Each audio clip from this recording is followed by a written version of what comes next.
Bismillahirrahmanirrahim. Assalamualaikum warahmatullahi wabarakatuh. Selamat siang, salam sejahtera untuk kita semua. Om Swastiastu, Namo Buddhaya, salam kebajikan. Perkenalkan, saya Aida Fitriani, dosen keperawatan Fakultas Kedokteran dan Ilmu Kesehatan UIN Alauddin Makassar. Kali ini saya akan menampilkan video pembelajaran tentang keperawatan gerontik. Nah, mata kuliah keperawatan gerontik ini adalah mata kuliah yang berada pada semester 7 termasuk pada mata kuliah advance dengan bobot 4 SKS. Dengan hasil akhir yaitu mahasiswa mampu menyusun asuhan keperawatan pada lansia dengan perubahan biologis, psikologis, sosial, dan spiritual. Adapun capaian pembelajaran mata kuliah atau sub CPMK pada pembelajaran kali ini yaitu adalah masuk pada sub CPMK kedua, di mana saya akan membawakan materi tentang perubahan biologis, psikologis, sosial, dan spiritual pada lansia disertai dengan integrasi keislaman. Adapun metode pembelajaran yang saya gunakan adalah ceramah, diskusi, dan discovery learning, di mana mahasiswa akan mencari tahu. Setelah dibagi menjadi beberapa kelompok, mereka akan mencari sendiri materi yang akan menjadi tugas dari kelompoknya masing-masing. Setelah itu, mahasiswa akan membuat makalah dan mempresentasikan hasil makalah yang sudah dibuat oleh mahasiswa. Adapun metode evaluasi yang saya gunakan adalah menggunakan metode ceramah, diskusi, dan discovery learning, di mana mahasiswa akan diberikan materi, pembagian materi berdasarkan kelompoknya masing-masing. Mereka akan mencari tahu tentang beberapa perubahan biologis, psikologis, sosial, dan spiritual pada lansia yang kemudian nanti akan dipresentasikan. Sehingga teknik non-tes yang saya gunakan di sini adalah menggunakan rubrik, makalah, dan presentasi. Fokus pada proses pembelajaran ini adalah mahasiswa, yaitu student centered learning. Langsung saja, selamat menyaksikan. Oke, Assalamualaikum warahmatullahi wabarakatuh. Waalaikumsalam warahmatullahi wabarakatuh. Oke, bagaimana kabarnya hari ini? Alhamdulillah baiknya. Jadi kalau saya tanya, bagaimana kabarnya? Alhamdulillah luar biasa, tetap semangat, Allahu Akbar ya. Oke, kita ulangi ya. Bagaimana kabarnya hari ini? Alhamdulillah luar biasa, Tetap semangat, Allahu Akbar. Oke, alhamdulillah. Baik, jadi alhamdulillah kita bertemu kembali ya. Ini adalah pertemuan kedua ya. Jadi kemarin kan kita sudah bertemu untuk kontrak perkuliahan dan materi tentang konsep keperawatan gerontik. Oke, untuk hari ini kita akan melanjutkan perkuliahan pada pertemuan kedua ini. Apa materinya Kak? Ada yang tahu? konsep sindrom Oke, betul sekali ya. Jadi untuk hari ini kita akan mempelajari tentang konsep sindrom geriatrik, di mana sindrom geriatrik ini adalah perubahan yang terjadi pada lansia. Tapi sebelum itu, seperti biasa ya, kita akan memulai dengan membaca ayat suci Al-Quran. Oke, kemarin sudah sampai mana nih surahnya? ayat 20 Ayat 20 surah Al-Baqarah. Al-Baqarah ayat 20. Oke, kita lanjut ya. Surah Al-Baqarah ayat 21 sampai dengan 25. Oke, silakan satu orang membimbing atau memimpin ya. Silakan. Surah Al-Baqarah ayat 21. A'udzu billahi minasyaitonir rajim. Bismillahirrahmanirrahim. Ya ayyuhan nasu hum fiha khalidun. Shadaqallahul azim. Oke, alhamdulillah. Kita memulai dengan sesuatu yang baik. Insya Allah kita akan dimudahkan untuk diberikan pemahaman ya untuk perkuliahan hari ini. Amin amin ya robbal alamin. Oke, sebelum kita melanjutkan ke perkuliahan hari ini, saya mau absen dulu ya. Rifda, Hamidah, Suatun. Oke. Ya, jadi alhamdulillah semuanya hadir ya. Oke. Nah, untuk hari ini materinya tadi ya adalah konsep sindrom geriatrik. Ini kayaknya lagi lusuh-lusuh saya lihat ya. Coba kita berdiri dulu. Apalagi ini kan siang-siang ya. Kalau siang itu biasa enaknya memang tidur ya. Ada hujan-hujan. Berdiri dulu, regangkan dulu badannya. Ini kan sudah kuliah dari tadi pagi ya. Oke. Di sini saya punya permainan. Klasifikasi atau kita sering menyebut dia itu sebagai sesuatu yang panjang. Ya, ular panjang. Kemudian cacing pendek. Kalau semut itu sesuatu yang kecil. Kalau gajah besar, ya. Oke, kita ulangi. Cacing kecil, pendek, ya. Ini saya tes dulu. Apakah kalian ini fokus atau tidak? Ya? Cacing pendek, ular panjang, gajah besar, semut kecil. Oke, kalau seperti itu biasa, ya, itu biasa. Kita mau yang tidak biasa, ya. Nah, jadi kita balik. Ya, kalau tadinya itu semut kecil, dia tetap kecil, tapi simbolnya kecil. Ya, semut besar. Kemudian ular panjang. Kemudian cacing pendek. Oke, kita mulai. Nah, kita mau lihat apakah semua sudah fokus atau belum ini sebelum memulai aja. Panjang, bukannya ubah apa yang kalian pikirkan itu ya dari yang awalnya panjang menjadi pendek. Ular Panjang. Oke, sudah betul, berikan tepuk tangan. Satu lagi. Semut Kecil. Oke, berikan tepuk tangan untuk semua ya. Jadi tadi yang salah itu siap-siap nanti menyimpulkan ya. Oke, silakan duduk kembali. Sudah fokus?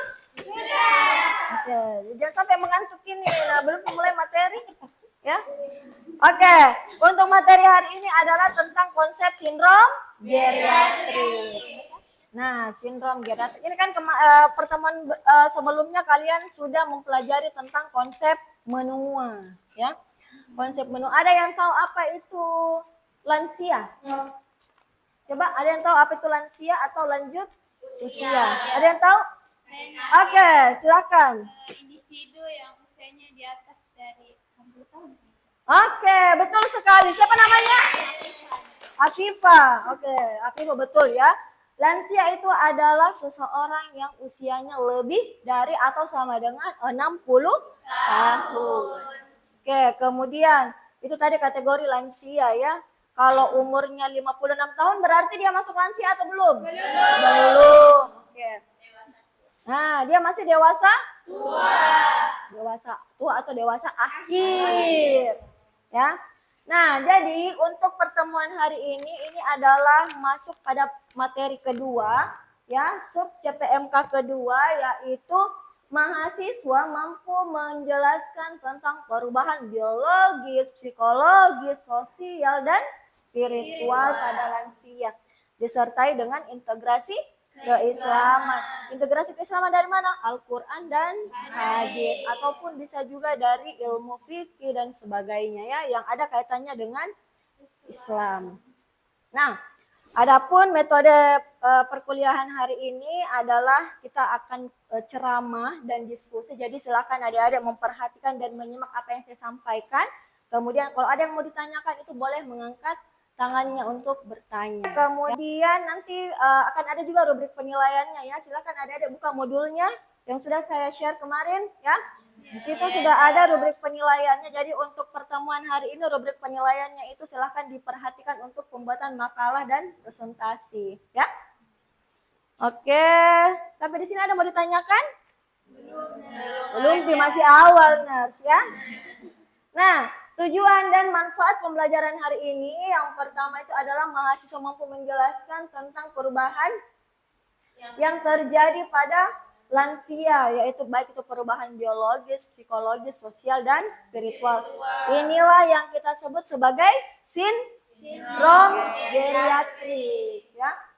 Nah, kemudian mampu menjelaskan 14 sindrom geriatrik dan menjelaskan konsep menua berdasarkan Al-Quran dan hadis. Lansia juga dibagi menjadi dua ya, ada namanya lansia kronologis dan lansia biologis. Nah, lansia kronologis itu adalah lansia sebenarnya dia usianya tuh belum 60 tahun, tapi dilihat dari tanda dan gejalanya, ya banyak nih penyakit-penyakitnya, banyak nih ubannya, suka nih lupa. Jadi itu kayak lansia tapi belum usianya sebenarnya lansia, itu disebut sebagai lansia kronologis. Ada yang seperti itu di sini? Ada. Tidak nak lupa ji keluarganya. Atau lupa kalau tidak punya uang, itu bagus ya kalau lupa tidak punya uang. Karena kita selalu merasa punya. Ada juga namanya lansia biologis. Lansia biologis inilah lansia yang disesuaikan dengan usianya. Mulai dari dia lahir sampai dengan umurnya berada pada 60 tahun. Nah, perubahannya ini yang kita pelajari hari ini adalah tentang perubahan fisiknya, psikologis, sosial, dan spiritual. Kalau perubahan fisiknya itu kan akan kelihatan ya dari kondisi fisiknya lansia. Apakah dia banyak keluhan pada secara fisik, misalnya sering sakit lutut, ya, tekanan darahnya meningkat, gula darahnya meningkat, itu paling sering terjadi pada lansia. Kalau dari psikologis di sini itu karena lansia yang awalnya tadi itu dia punya banyak uang, misalnya mereka bekerja tapi akhirnya mereka pensiun, tidak punya uang, ya, teman-temannya juga menjauhi, ya, lingkungan pertemanan semakin sempit sehingga mengakibatkan terjadi perubahan emosional, ya, mudah tersinggung, mudah emosi. Kalian punya nenek-nenek atau kakek-kakek di rumah? Punya. Nah, yang punya nenek di rumahnya gampang emosi atau tidak? Gampang. Ya, jadi mereka lebih sensitif, ya, sensitif. Kemudian spiritual. Kalau spiritual di sini ada lansia yang ada positif dan negatif. Positif yang mana kita biasa lihat itu di masjid, kebanyakan itu adalah lansia. Berarti itu lansia yang mampu beradaptasi secara positif, ya, secara spiritual. Kalau negatif yang mana? Yang mereka malah menjauh. Mereka merasa bahwa itu tidak ada gunanya, putus asa dan sebagainya, ya. Itu berarti terjadi perubahan secara negatif dari segi spiritual. Nah, kita masuk pada intinya tentang sindrom geriatrik. Tadi ada berapa sindrom geriatrik? 12. 14. Ya, ada 14 sindrom geriatrik. Nah, ini yang sering terjadi. Namanya sindrom geriatrik itu adalah tanda dan gejala yang lazim atau biasa terjadi pada lansia. Bukan karena penyakitnya, tapi memang karena perubahan yang terjadi secara alami. Ya, jadi meskipun mereka tidak punya penyakit tertentu. Kenapa dikatakan 14 sindrom geriatrik itu disebut sebagai 14I? Ada yang tahu? Karena awalannya I. Betul ya. Karena semuanya ini 14 itu awalannya I. Makanya dikatakan sebagai sindrom 14I. I itu adalah ketidakmampuan. Ya. Nah, yang pertama immobility. Apa itu immobility? Kurang bergerak, mereka menjadi terbatas itu pergerakannya, ya. Kemudian instability. Apa itu instability? Kurang stabil sehingga mereka mudah jatuh. Kalau immobility apa diagnosa keperawatan yang biasa muncul? Resiko jatuh. Gangguan. Oke, hambatan mobilitas fisik atau gangguan mobilitas fisik. Kalau instability? Risiko jatuh. Kalau inkontinensia, inkontinens. Nah, apa itu inkontinens? Tidak bisa menahan Apa? Ya, Hamidah apa? Tidak bisa mengatur buang air kecilnya. Dia tidak mampu mengatur atau merasakan sensasi untuk buang air kecil maupun buang air besar. Ya, itu disebut sebagai inkontinensia. Apa diagnosa yang biasa muncul? Ada inkontinensia urin. Inkontinensia urin. Kemudian yang lanjut pada impotens. Nah, yang ke-14 itu adalah impotens. Apa itu impotens? Tidak punya uang. Impotens. Yang ke-14 itu adalah impotensi. Nah, impotensi di sini itu adalah ketika mereka ada gangguan seksual ya. Ini sering terjadi pada lansia, terutama ini pada menopause ya, kondisi menopause dari lansia sehingga mereka tidak ada hasrat untuk berhubungan seksual. Ya, jadi total di sini ada 14 sindrom geriatrik. Nah, ada beberapa hasil penelitian dan pengabdian yang sudah dilaksanakan oleh kami sebagai tim keperawatan gerontik ya terkait sindrom geriatrik. Jadi yang pertama ini adalah hasil penelitian yang dilaksanakan oleh saya sendiri dengan Nersisna ya. Di sini menemukan bahwa ternyata dukungan keluarga itu memiliki hubungan signifikan terhadap kualitas hidup lansia. Jadi ini kan perubahan fisiologis ini akan mempengaruhi kualitas hidup dari lansia ya, sehingga mereka menjadi putus asa, tidak semangat lagi. Nah, disinilah perannya keluarga. Keluarga adalah pendukung utama pada lansia. Ini sudah diteliti sebelumnya ya bahwa betul kalau semakin bagus dukungan keluarganya maka kualitas hidupnya juga akan semakin meningkat. Nah, diharapkan nanti ketika kalian membuat tugasnya itu juga ada integrasi-integrasi baik itu integrasi keislamannya maupun integrasi atau dari hasil penelitian dan pengabdian. Jadi ini boleh nanti menjadi salah satu referensinya ya. Oke, kemudian ini integrasi keislamannya ya. Jadi ini terdapat pada surah Ghafir ayat 67 yang artinya dialah yang menciptakan kamu dari tanah. Kemudian dari setetes mani, sesudah itu dari segumpal darah. Kemudian dilahirkannya kamu sebagai seorang anak. Kemudian kamu dibiarkan untuk hidup supaya kamu sampai kepada masa dewasa. Kemudian dibiarkan kamu hidup lagi sampai tua.